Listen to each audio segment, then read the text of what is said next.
గణేశుల పండుగ వచ్చిందంటే ఇక జాలుల్లా చిన్న పిల్లగాళ్ళ నుంచి వయసు ఉన్నోళ్ళ దాకా అంగరంగ వైభవంగా మంచిగా పందిర్లేసి ఆ దేవుణ్ణి 9 రోజులు గట్టిగా పూజించి బలమైన కోరిక కోరుకుంటారు కదా. గట్లాంటిది ఇప్పుడు కాకినాడల అందరూ మట్టి వినాయకుని పెట్టి పూజించాలని చెప్తున్నారట ఉప ముఖ్యమంత్రి సారు.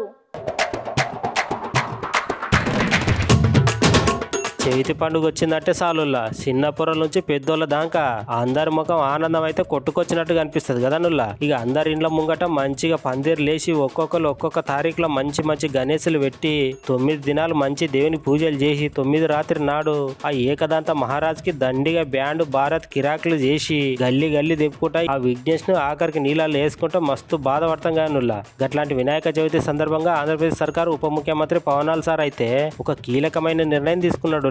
నిర్ణయం ఏంటంటే ఈ వినాయక చవితి పండుగకు ప్లాస్టర్ ఆఫ్ పారిస్ కాకుండా మట్టి విగ్రహాలను ఏర్పాటు చేయాలని ఆంధ్రప్రదేశ్ రాష్ట్ర ఉప ముఖ్యమంత్రి పవనాల్ సార్ అందరికి పిలుపునిచ్చిండుల్లా. ఇక సార్ ఇట్లాంటి ముచ్చట చెప్పుడుతోటే విగ్రహాలు కొనుగోలు చేసేటోళ్ళకి ఆసక్తికరమైన చర్చ మొదలైందట అందరి ఇండ్లుల్లా.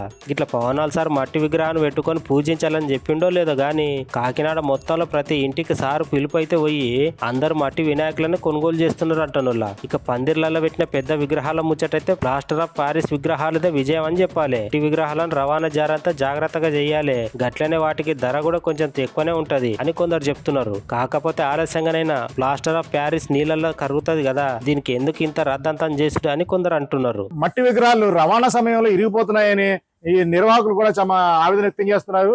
ప్లాస్టర్ ఆఫ్ ప్యారిస్ మాత్రం తీసుకొచ్చి నిలబెట్టేంత వరకు చాలా బాగున్నాయని. కాకపోతే ఇక్కడ స్పష్టంగా మనకు వాదన వినిపిస్తుంది. ఏంటి, నిమజ్జనం సమయంలో మట్టి విగ్రహాలు వెంటనే కరిగిపోతున్నాయి, ప్లాస్టర్ ఆఫ్ ప్యారిస్ కరగట్లేదని చెప్తున్నారు. కానీ ఈ తయారీదారులు మాత్రం చెప్పడం ఏంటంటే ప్లాస్టర్ ఆఫ్ ప్యారిస్ కూడా కరుగుతుంది, కాకపోతే కొద్దిపాటి కెమికల్స్ ఉంటాయి, మహా అయితే ఒక 10-15 రోజుల్లో ఇవి కూడా కరిగిపోతాయంటూ చెప్తున్నారు. ఏదేమైనా సరే దీని గురించి దీనిపైన చర్చ ఎంత లోతుగా జరుగుతుందంటే ఏది వినియోగించాలి ఏది వినియోగించకూడదు కేవలం ఈ విగ్రహాల తయారీ సమయంలో మాత్రమే జరుగుతుంది.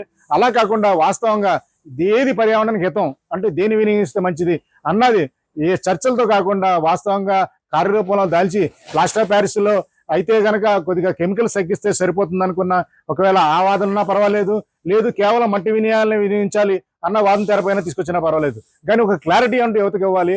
ఇదంతా చర్చ ముఖ్యంగా రావడానికి కారణం ఉప ముఖ్యమంత్రి పవన్ కళ్యాణ్ ఇచ్చిన పిలుపు మేరకే ఈ ఎక్కువగా చర్చ జరుగుతుంది.